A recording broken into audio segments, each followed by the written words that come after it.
Alrighty, we are live. Good afternoon, good evening to everybody. Thanks for joining us here this afternoon or this evening or whatever time zone you may be in.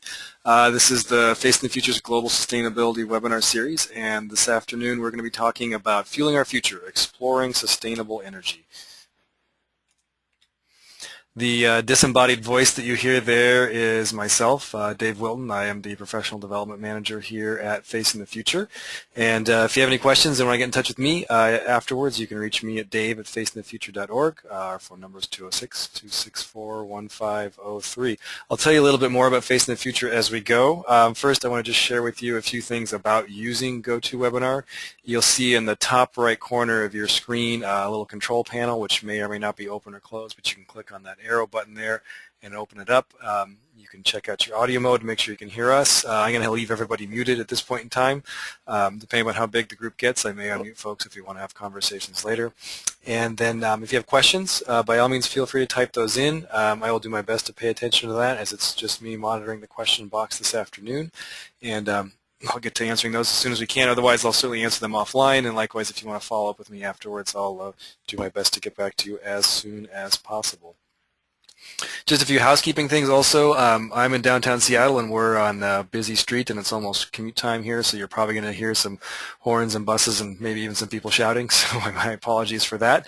And if you have questions, again, you can contact me. I will be posting a copy of this slideshow and the webinar on our YouTube page, which you can access from our website, which is facingthefuture.org.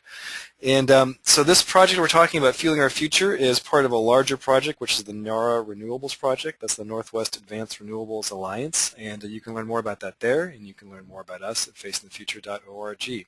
But I want to start off just by kind of jogging everybody's memory a little bit, and to also kind of set you up with a way to think about this with your students, is to ask the question of this, which is you see there, in 5 years, I think my energy will be from what?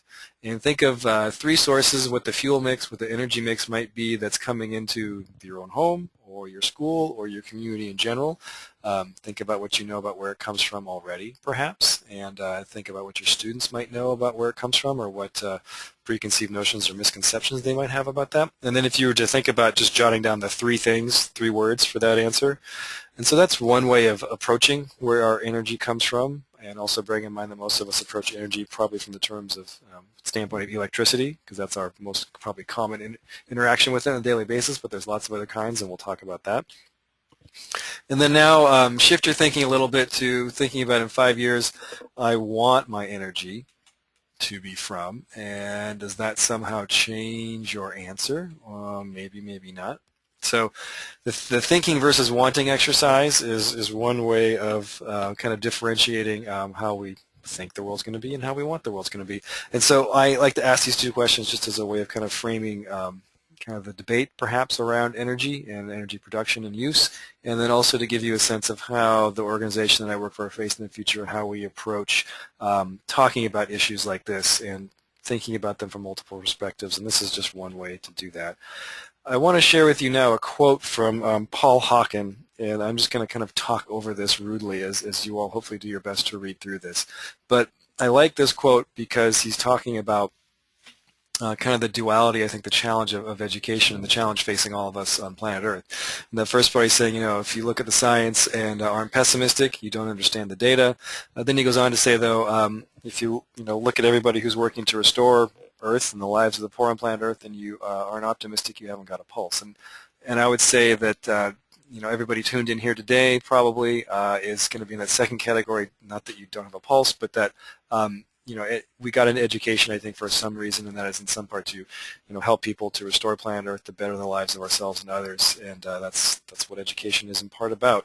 And so, but I think that first part, that challenge he talks about of not understanding the data, and that I think is a big challenge that we face as educators, which is that we're tasked with helping our students understand the data, and that can be data in the kind of classic sense that we think of, or at least that I think of, as terms like mathematics and science, but that's also data in terms of historical events, in terms of events throughout time, in terms of understanding things, in terms of literacy and understanding different connections throughout culture and history.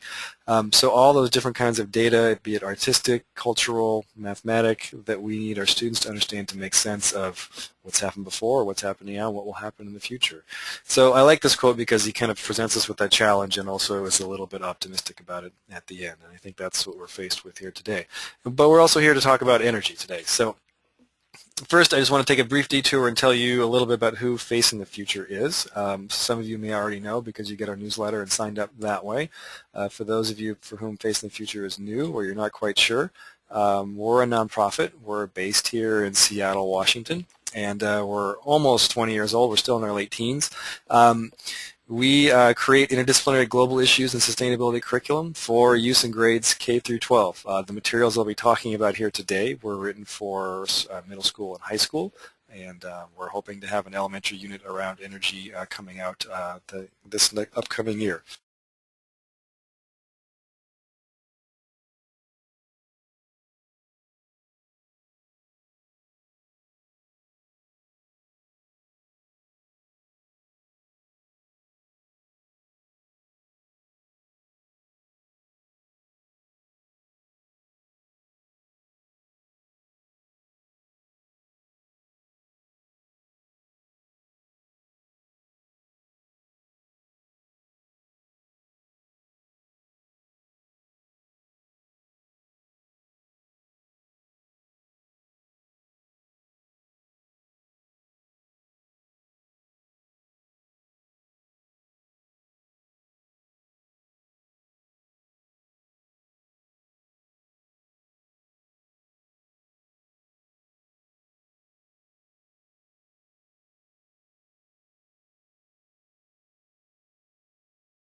All right, looks like maybe the audio went out for a sec there, folks. I'm sorry about that. We have the audio back now, looks like. So that link before, I'll just go back to that so people know.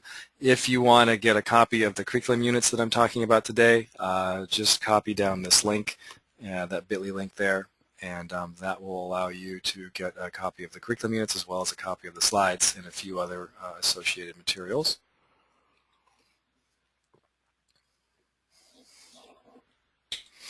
So talking about energy. the 21st century basic human need. You know, it fuels our lives, it sustains our bodies, powers our industries, it lights our cities, it charges our cell phones, moves our cars.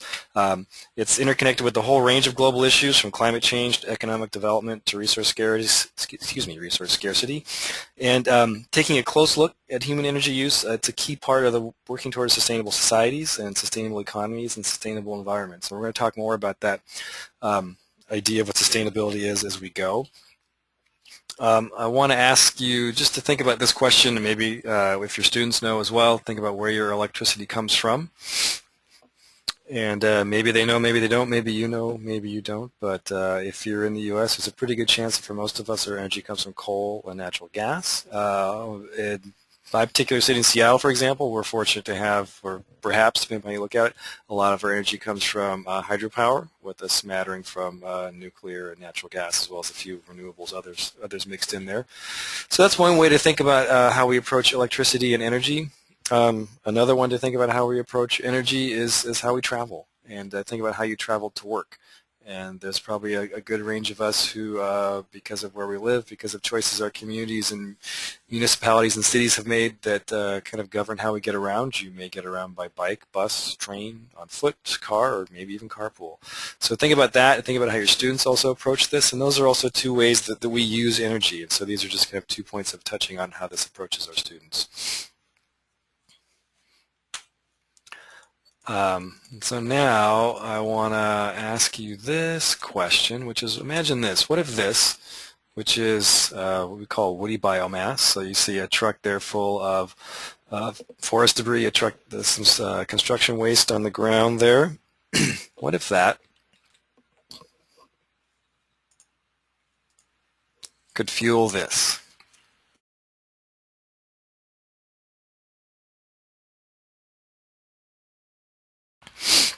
And you might say, well, is that even possible? Is that feasible? Why would you even talk about that?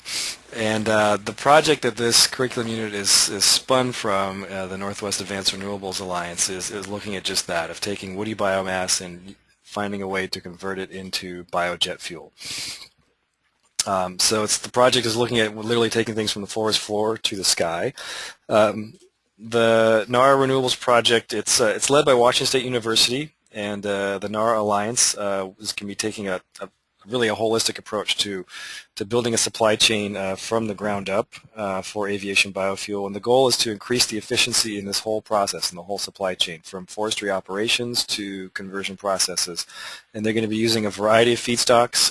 There are researchers all across the Northwest looking at different feedstocks, including forest and mill residues, construction waste, as well as new energy crops. And the aim of the project is to create a sustainable industry to produce aviation biofuel and also important co-products. So just as with petroleum refining, there are co-products along with biofuels refining as well. And there are 5 different teams that are part of this NARA project. There's the education team, which Face in the Future is a part of, along with the University of Idaho and the McCall Outdoor Science Center. And we've been working together to create these curriculum units. And the education groups, their responsibilities to a broad range of things. We're engaging citizens, we're meeting future workforce needs, we're looking to enhance science and energy literacy using biofuels, and to help people understand how this is going to fit into the new energy economy. There are also groups, there's a conversion group, which is looking at biomass-derived replacement for aviation biofuel, as well as other petroleum-derived chemicals in a way that's economically and technologically feasible. So we're looking to replace those petroleum-based products. And then the feedstocks group is taking a multi-pronged approach for the development of sustainable production feedstocks made from wood materials, including forest and mill residues, solid waste, and also specialty crops. There's the sustainability measurement group, which is evaluating and assessing this whole project from environmental, social, and economic viability perspectives for the whole wood to biofuel supply chain.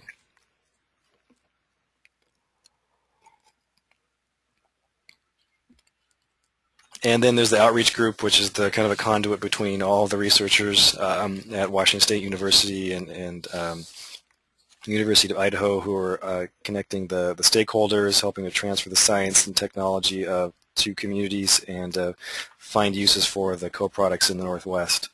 So you can learn more about that at nararenewables.org. And this is just an example of what the supply chain looks like. So you start off with something like 1 bone-dry ton of woody biomass on the left-hand side there, and if you refine that, treat it, and it can come in and turn into 42 gallons of biojet fuel. So I'm just going to leave that up there for 1 sec for folks to look at.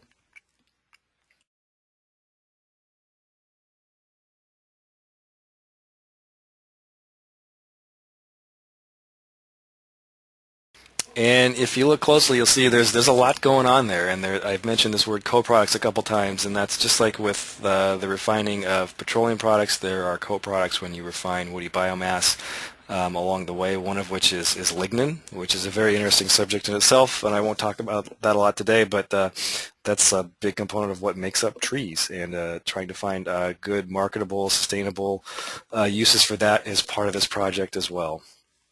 So this is also a diagram that you can download from that bit.ly link that I had there, or you can just go to the Renewable site and look for the biojet fuel supply chain graphic, and you'll be able to access it there as well. So the units themselves that I keep talking about, Fueling Our Future, are middle school and high school curriculum units. And we felt that, because energy consumption, it's deeply rooted in many local and global issues. The choices we make about energy, they can be part of a sustainable solution to the critical challenges facing the world today.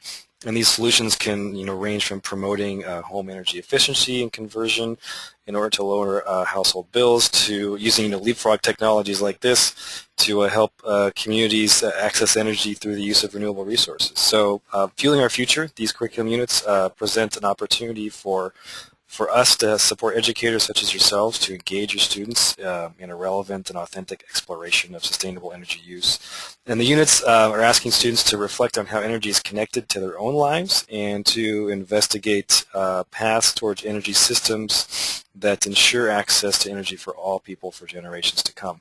And I want to be clear that the units themselves are not, don't think of them as that these are arguing for that we must be going towards biojet fuel production. That's what this is about. This isn't a pro-biojet fuel, but it's also not anti-biojet fuel. This isn't talking about the food for fuel debate. This is a very different beast, I think. So in the creation of these resources, we wanted to be really clear about this, that we're talking about sustainable energy use, and we are talking about using the NARA project and biojet fuel in particular as a case study, because it's a real case study that's happening right now. It's a huge, kind of scientific moonshot in the sense if you look at the brain power behind this project, it's truly amazing, so I would encourage you to go to the NARA website and check it out. And lots of things come out of this that you don't necessarily expect, so it's a lot of expertise going into creating something entirely new, and it's actually quite exciting that's happening here in the Northwest. So there are 4 kind of primary goals that we had with this, and you can see those there. So demonstrating accurate scientific understanding of basic energy concepts, looking at just what energy literacy is. Understanding that energy consumption has global effects and consequences that differ, to really think critically and evaluate the sustainability of different energy sources. So we're looking at biofuels in particular, but also different feedstocks for biofuels and energy use in general. And to lastly, understand how to engage in positive energy solutions for a sustainable world in their own lives, in their own homes, in their own communities, and around the world. So about Fueling Our Future themselves, the 2 units, they're interdisciplinary, just like energy. So the first week, they're divided up into 2 weeks, and we'll talk about what those look like. There are 9 lessons, 3 student readings. There's pre and post both content evaluations as well as looking at attitudes and beliefs, and there's a 3-unit or 3-lesson culminating project-based assessment at the end.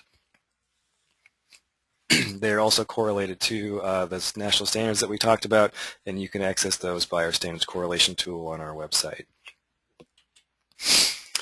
The lessons themselves are broken up into kind of 2 weeks. You see them in kind of 3 blocks there. In the first week, so the kind of lessons 1, 2, 3, and 4, students are reviewing basic energy science, they're calculating their electricity use, and they're reading a nonfiction text to identify the pros and cons of renewable and non-renewable energy, and they're analyzing statistics on energy around the world. The second week has students embarking on an in-depth study of transportation fuels in particular, so we're getting more specific about energy in this case.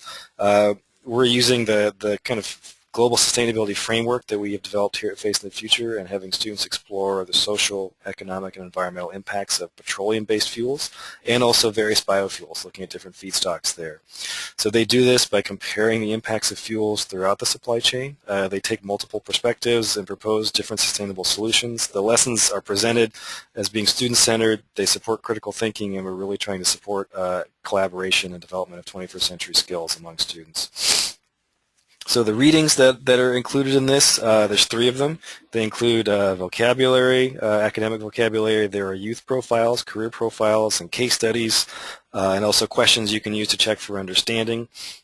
And while the formative assessments vary throughout the unit, each lesson is guided by an inquiry and critical thinking questions, and it concludes with discussion questions.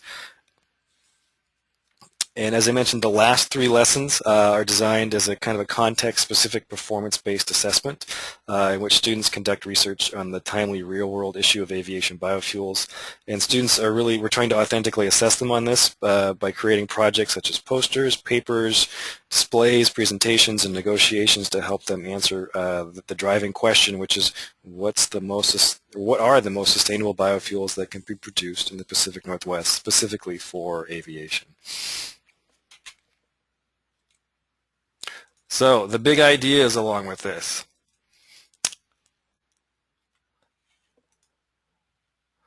Are 3 in this case: energy literacy, sustainability, and critical thinking. And that first one, energy literacy, we're fortunate that we have an actual energy literacy framework that's been developed by a whole host of agencies. And as you can see there are 7 components to it. Anything from number 1, the energy is a physical quantity, all the way down to number 7, the quality of life of individuals and societies is affected by energy choices. So there's a whole span there that do really truly encompass all of the disciplines, I would say, as well as looking at the big 3 pieces of sustainability of environment, economy, and society. So the energy literacy principles are also available. You can get those from the Department of Energy on their website. They're also on the folder from the bit.ly link that I had earlier. And again, if you can't find either of those, just get in touch with me, david@facingthefuture.org, and I'll be happy to give them to you. And along with this, created by a researcher as part of the NARA project, or this website here, energyliteracyprinciples.org. And Justin took the 7 energy literacy principles and created a matrix for these, and also added an 8th principle talking about biofuels in particular. And the great thing about this is a completely searchable database. So you can find content pieces, you can find lesson plans, you can find videos, you can find presentations, you can find links to other resources for every one of these particular subtopics. So it's a really very thoroughly put together piece. There's still pieces being added to it, and as more research comes out of the NARA project, there will be more information added there.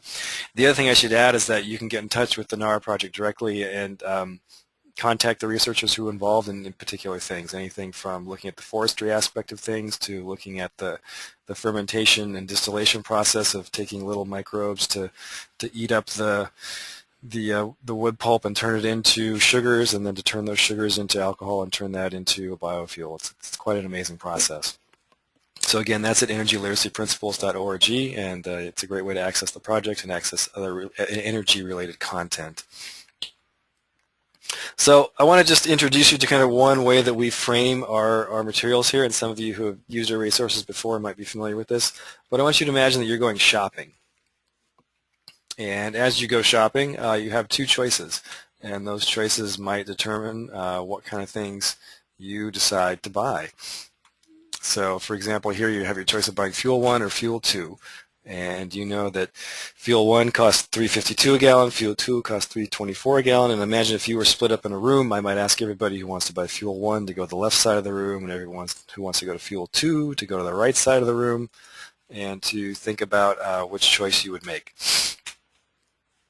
And then I'm going to give you some more information as we go here about how far away you have to go, the energy density for each of these, so you're getting some choices here. And if you want to vote and change, you could go to one side of the room or the other.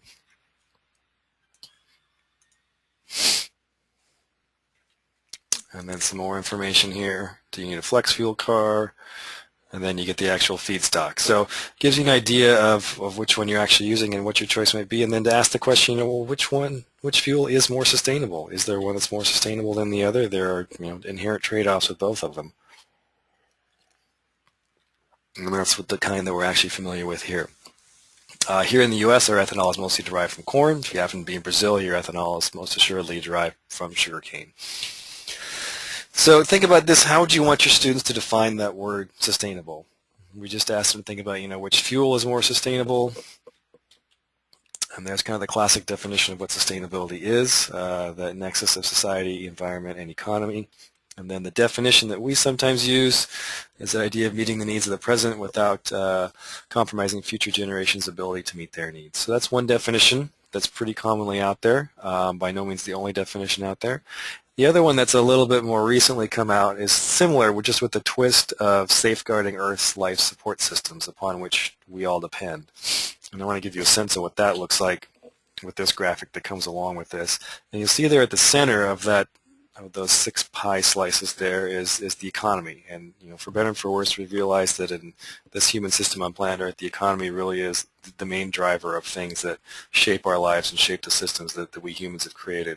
And again, nestled around that is human society, and then surrounding all of that is our Earth's life support systems upon which we all depend. And then there are those 6 pieces of sustainable development. So number 1 through 6, thriving lives and livelihoods, sustainable food security, secure water, clean energy, healthy and productive ecosystems, and then governance for sustainable societies. So 2 different ways of looking at that, depending upon which one resonates with you or your class or your community. I think they're both useful in understanding what this notion is about, and then it's not just about any one particular thing, but it's about all these pie slices being taken into consideration holistically, thinking systematically about them. And speaking of thinking, how about critical thinking? I can't help but show this, because it really is that easy, right?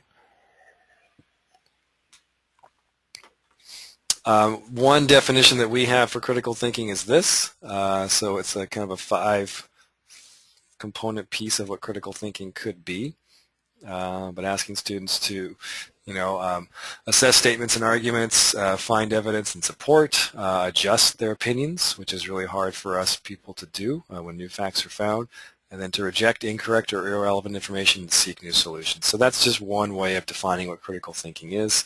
I apologize for not having the reference on there, because that's not one that we developed ourselves, but apologies to the author for that one. But that is one rubric that we use for evaluating what is critical thinking.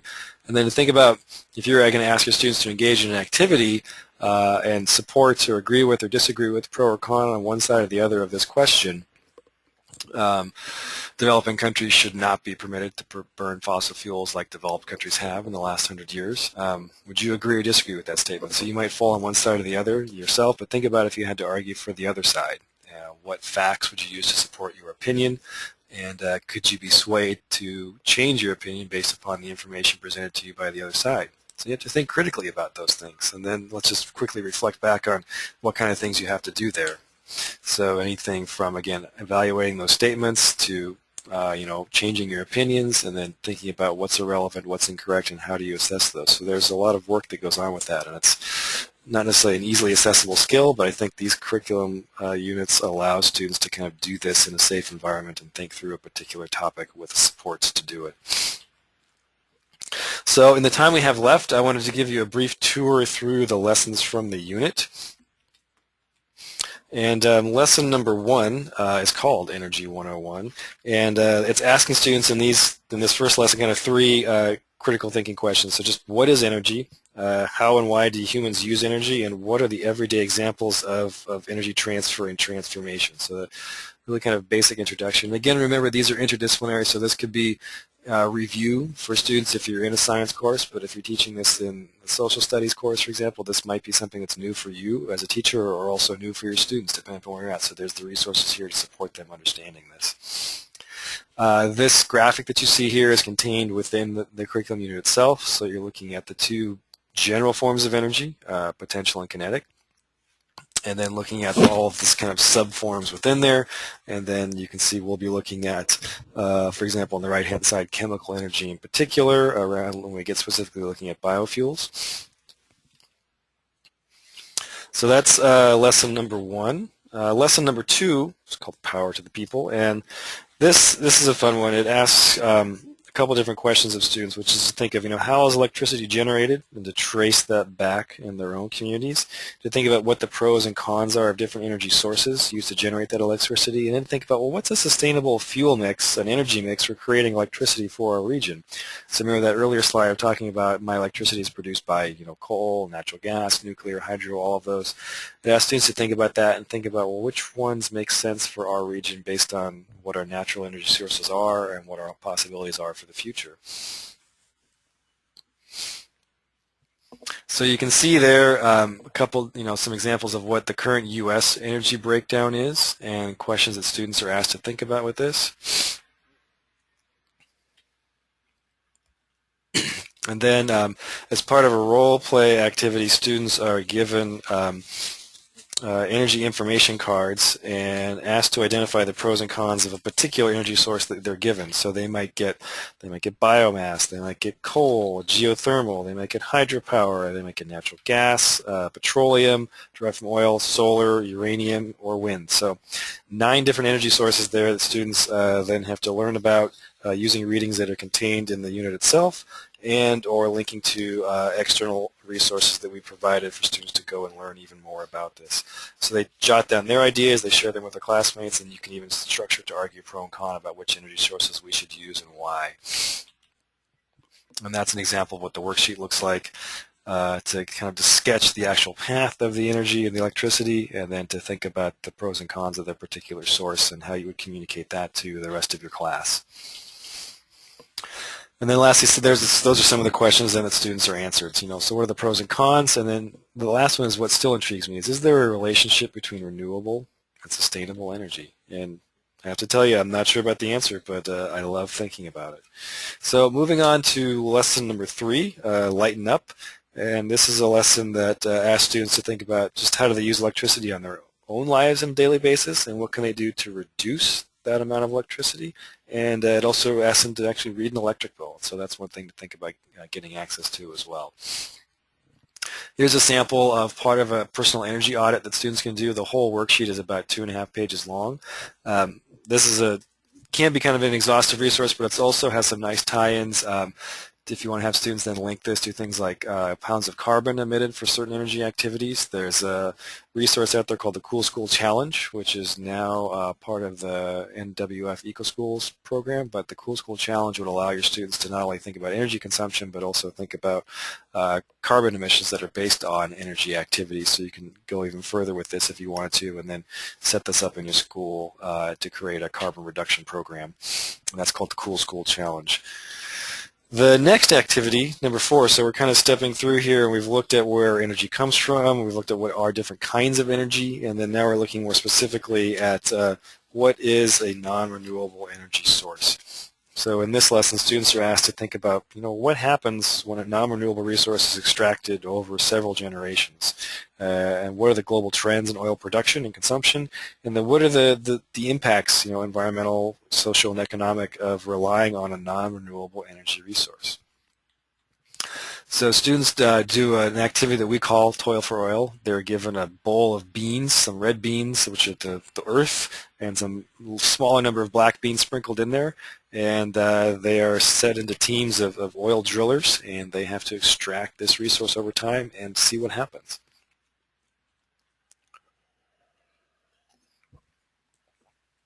Coming up there, you're going to see a graph or a table on your right, which lists oil reserves by countries, and then a map on your left, which lists oil consumption by region. And then think about what do we see about who's producing how much and who's consuming how much, and where does it come from and where does it go to.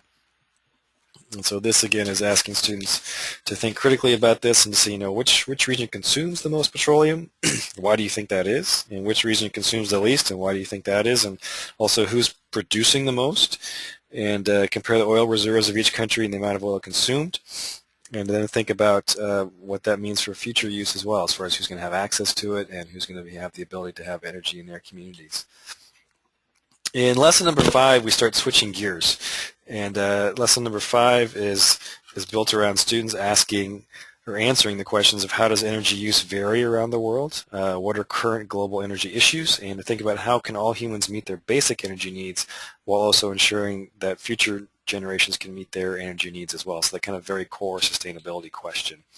It starts off with students getting a set of essentially energy flashcards and to find the connection between the facts on the back. So if you look at card number 1, for example, there's a connection on the back which would be talking about traffic. And so you can look at that and it says that we have a whole lot of traffic in the U.S. and in the U.S., for example, our carbon emissions decreased by 2.4%, largely because of transportation, and the trend may be linked to the recession. It could also be because of people driving less, or it could be because of more fuel-efficient cars, but to find a connection between those two.